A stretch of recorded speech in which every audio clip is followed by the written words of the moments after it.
विश्व में ऐसा कोई नहीं है जो महात्मा गांधी के बारे में ना जानता हो। भारत देश का एक ऐसा व्यक्ति जिसने सत्य अहिंसा के प्रयोग से विश्व में एक अलग छाप छोड़ी। आज हम इस वीडियो में महात्मा गांधी के बारे में विस्तार से जानेंगे। सबसे पहले आप हमारे YouTube चैनल को सब्सक्राइब करें ताकि आप हमारे सभी वीडियो सबसे पहले देख सके।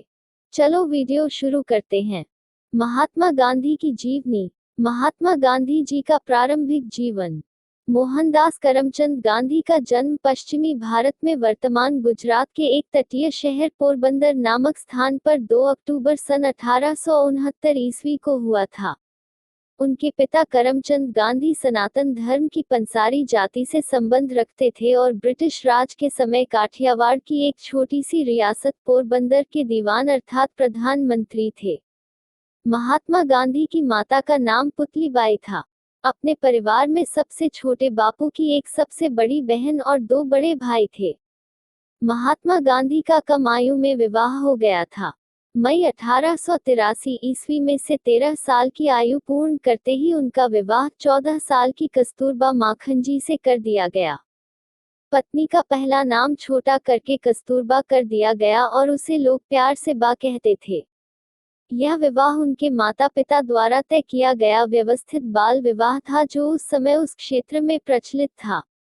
महात्मा गांधी जी की शिक्षा। अपने 19वें जन्मदिन से लगभग 1 महीने पहले ही 4 सितंबर 1888 ईस्वी को Gandhi ji university college London में कानून की पढ़ाई करने और बैरिस्टर बनने के लिए इंग्लैंड चले गए। महात्मा गांधी को बापू कहकर किसने बुलाया? गांधी को महात्मा के नाम से सबसे पहले 1915 ईस्वी में राजवैद्य जीवराम कालिदास ने संबोधित किया। उन्हें बापू के नाम से भी याद किया जाता है। गांधी जी को राष्ट्रपिता कहकर किसने संबोधित किया?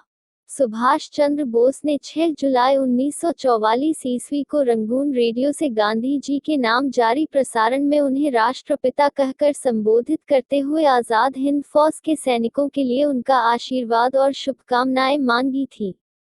गांधी जयंती कब मनाई जाती है? प्रति वर्ष 2 अक्टूबर को उनका जन्मदिन भारत में गांधी जयंती के रूप में और पूरे विश्व में अंतर्राष्ट्रीय अहिंसा दिवस के नाम से मनाया जाता है। गांधी शब्द का क्या अर्थ है?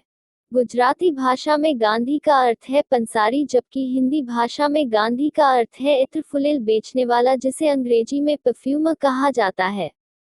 भक्ति करने वाली माता की देखरेख और उस क्षेत्र की जैन परंपराओं के कारण युवा मोहनदास पर वे प्रभाव प्रारंभ में ही पड़ गए थे जिन्होंने आगे चलकर उनके जीवन में महत्वपूर्ण भूमिका निभाई।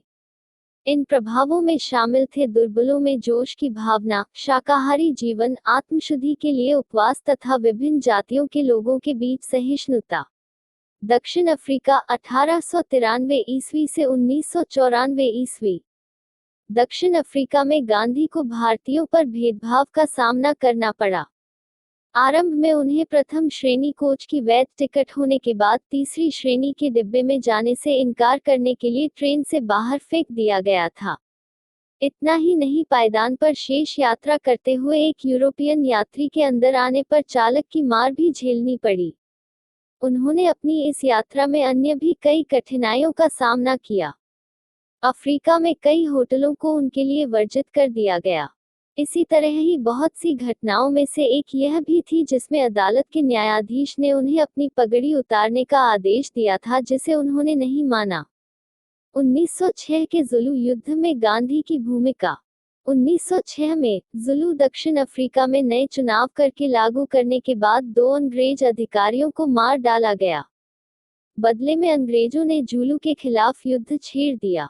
गांधी जी ने भारतीयों को भर्ती करने के लिए ब्रिटिश अधिकारियों को सक्रिय रूप से प्रेरित किया।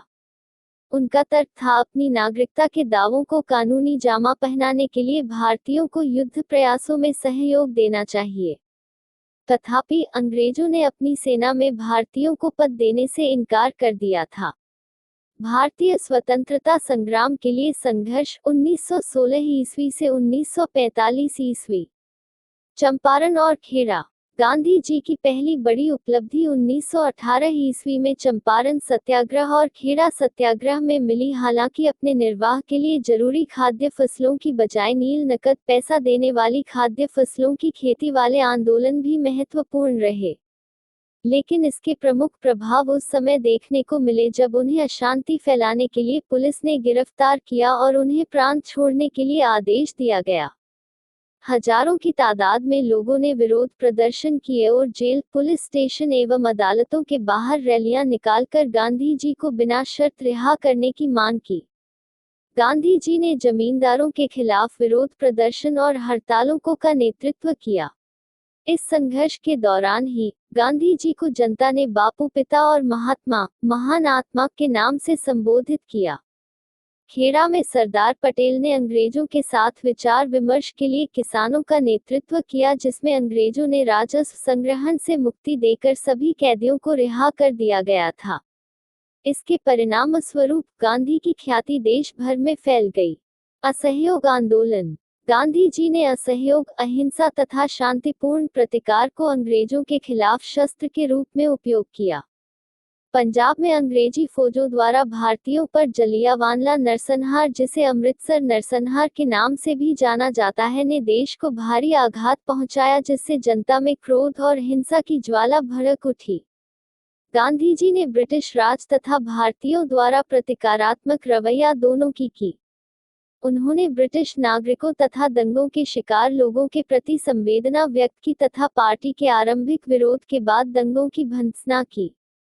गांधी जी के भावनात्मक भाषण के बाद अपने सिद्धांत की वकालत की कि सभी हिंसा और बुराई को न्यायोचित नहीं ठहराया जा सकता है, किंतु ऐसा इस नरसंहार और उसके बाद हुई हिंसा से गांधी जी ने अपना मन संपूर्ण सरकार और भारतीय सरकार के कब्जे वाली संस्थाओं पर संपूर्ण नियंत्रण लाने पर केंद्रित था, जो जल्दी ही स्वराज अथवा संपूर्ण व्यक्तिगत, आध्यात्मिक एवं राजनैतिक आजादी में बदलने वाला था। स्वराज और नमक सत्याग्रह, नमक मार्च। दिसंबर 1928 में गांधी जी ने कलकत्ता में आयोजित कांग्रेस के एक अधिवेशन में एक प्रस्ताव रखा, जिसमें भारतीय साम्राज्य को सत्ता प्रदान करने के लिए कहा गया था, अथवा ऐसा न करने के बदले अपने उद्देश्य के रूप में संपूर्ण देश की आजादी के लिए असहयोग आंदोलन का सामना करने के लिए तैयार रहें। गांधी जी ने न केवल युवा वर्ग, सुभाष चंद्र बोस तथा जवाहरलाल नेहरू जैसे पुरुषों द्वारा तत्काल आजादी की मांग के विचारों को फलीभूत किया, बल्कि अपनी स्वयं की मांग को 2 साल की बजाय 1 साल के लिए रोक दिया। अंग्रेजों ने कोई जवाब नहीं दिया। 26 जनवरी 1930 का दिन लाहौर में भारतीय स्वतंत्रता दिवस के रूप में इंडियन नेशनल कांग्रेस ने मनाया। यह दिन लगभग प्रत्येक भारतीय संगठनों द्वारा भी मनाया गया। इसके बाद गांधी जी ने मार्च 1930 में नमक पर कर लगाए जाने के विरोध में नया सत्याग्रह चलाया, जिसे 12 मार्च से 6 अप्रैल तक नमक आंदोलन के याद में 400 किलोमीटर तक का सफर अहमदाबाद से दांडी, गुजरात तक चलाया गया, ताकि स्वयं नमक उत्पन्न किया जा सके। समुद्र की ओर इस यात्रा में हजारों की संख्या में भारतीयों ने भाग लिया।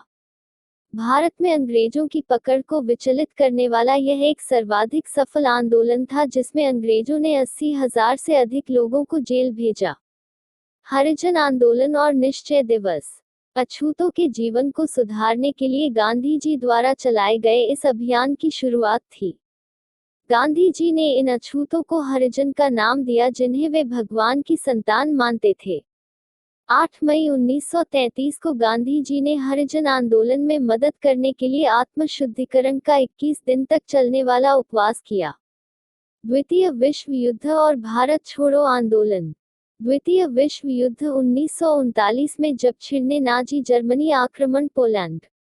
आरंभ में गांधी जी ने अंग्रेजों के प्रयासों को अहिंसात्मक नैतिक सहयोग देने का पक्ष लिया, किंतु दूसरे कांग्रेस के नेताओं ने युद्ध में जनता के प्रतिनिधियों के परामर्श लिए बिना इसमें एक तरफा शामिल किए जाने का विरोध किया। कांग्रेस के सभी चयनित सदस्यों ने सामूहिक तौर पर अपने पद से इस्तीफा दे दिया। लंबी चर्चा के बाद गांधी ने घोषणा की कि जब स्वयं भारत को आजादी से इनकार किया गया हो, तब लोकतांत्रिक आजादी के लिए बाहर से लड़ने पर भारत किसी भी युद्ध के लिए पार्टी नहीं बनेगी। जैसे जैसे युद्ध बढ़ता गया, गांधी जी ने आजादी के लिए अपनी मांग को अंग्रेजों को भारत छोड़ो आंदोलन नामक विधेयक देकर तीव्र कर दिया। स्वतंत्रता और भारत का विभाजन। गांधी जी ने 1946 में कांग्रेस को ब्रिटिश कैबिनेट मिशन के प्रस्ताव को ठुकराने का परामर्श दिया, क्योंकि उसे मुस्लिम बाहुलता वाले प्रांतों के लिए प्रस्तावित समूहीकरण के प्रति उनका गहन संदेह होना था। इसलिए गांधी जी ने प्रकरण को एक विभाजन के पूर्वाभ्यास के रूप में देखा।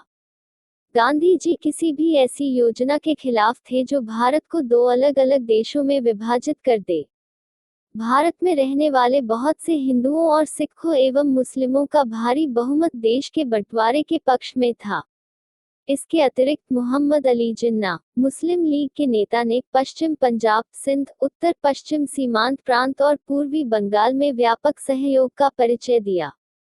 व्यापक स्तर पर फैलने वाले हिंदू मुस्लिम लड़ाई को रोकने के लिए ही कांग्रेस नेताओं ने बंटवारे की इस योजना को अपनी मंजूरी दे दी थी। महात्मा गांधी की हत्या। 30 जनवरी 1948 गांधी की उस समय नाथुराम गोसे द्वारा गोली मारकर हत्या कर दी गई, जब वे नई दिल्ली के बिरला भवन बिरला हाउस के मैदान में रात चहलकदमी कर रहे थे।